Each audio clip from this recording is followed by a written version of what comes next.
ఒడిశాలోని పూరి జగన్నాథ ఆలయంలోని రత్న బండర్ లోపల గదిని తెరిచారు. గదిలోని విలువైన వస్తువులను తాత్కాలిక స్ట్రాంగ్ రూమ్ కు తరలిస్తున్నారు. ఈ వారంలోనే రత్న బండర్ను తెరవడం ఇది రెండోసారి. ఒడిశా పూరి జగన్నాథ ఆలయంలోని రత్న బండర్ గదిని అధికారులు ఓపెన్ చేశారు. జగన్నాథుడికి పూజలు చేసిన తర్వాత ఒడిశా సర్కారు నియమించిన సూపర్వైజరీ కమిటీ రత్న బండర్లోకి అడుగుపెట్టింది.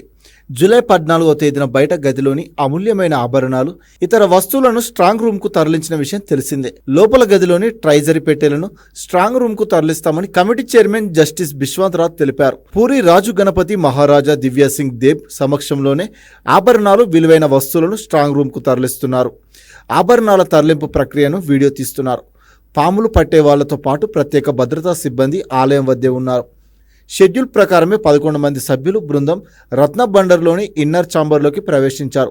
ప్రస్తుతం లోపలి గది ఆభరణాలు, వస్తువులను కాటేజ్ షేజర్ రూమ్ కు తరలిస్తున్నారు. షిఫ్టింగ్ పూర్తయిన తర్వాత ఆ రూమ్ ను సీల్ చేస్తారు. ఆ తర్వాత లోపలి గదిలో పురావస్తు శాఖ ఆధ్వర్యంలో మరమ్మతులు చేస్తారు.